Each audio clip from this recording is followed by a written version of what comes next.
اعوذ باللہ من الشیطان الرجیم بسم اللہ الرحمن الرحیم۔ تمام دیکھنے اور سننے والوں کو السلام علیکم دوستو، ایک نئی ویڈیو کے ساتھ آپ کی خدمت میں حاضر ہوا ہوں۔ آج کی اس ویڈیو میں میں آپ کو ایک ایسی دعا بتاؤں گا جسے پڑھنے کے بعد انشاءاللہ اللہ نے چاہا تو اسی وقت شفا ہوگی۔ ایک دعا فوراً شفا، رسول پاک صلی اللہ علیہ وآلہ وسلم کی بتائی ہوئی یہ دعا ہے۔ تو یہ ہو ہی نہیں سکتا کہ ہمارے آقا دو عالم صلی اللہ علیہ وسلم تعلیمات فرمائے اور اس میں اثر نہ ہو۔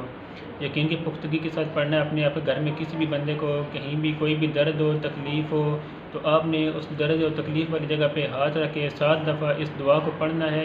اول اور آخر درود شریف آپ نے لازمی پڑھنا ہے، درود ابراہیمی۔ دم کرنے کا طریقہ کار یہ ہے کہ آپ نے درد والی جگہ پہ ہاتھ رکھنے اور 7 دفعہ اس دعا کو پڑھنا ہے۔ دعا کو نوٹ فرما لیں آپ یا لکھ لیں، یاد کر لیں۔ اعوذ باللہ من الشیطان الرجیم بسم اللہ الرحمن الرحیم۔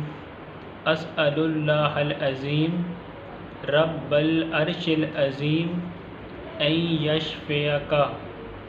اسأل اللہ العظیم رب العرش العظیم ان یشفیک۔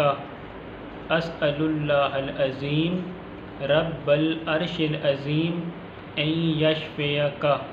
7 دفعہ اس دعا کو پڑھنا ہے، درد والی جگہ پہ ہاتھ رکھے، اول اور آخر درود شریف پڑھنا ہے اور پھر پھونک مار کے دم کر دینا ہے۔ انشاءاللہ اللہ نے چاہا تو اسی وقت شفا ہوگی۔ دعا میں یاد رکھیے گا۔ ملتے ہیں ایک اگلی ویڈیو کے ساتھ۔ چینل کو سبسکرائب کر دیجیے، ویڈیو کو لائک کر دیجیے، زیادہ سے زیادہ دوستوں تک اس کو شیئر کر دیجیے۔ ملتے ہیں اگلی ویڈیو میں، تب تک کے لیے اللہ حافظ۔ السلام علیکم ورحمۃ اللہ۔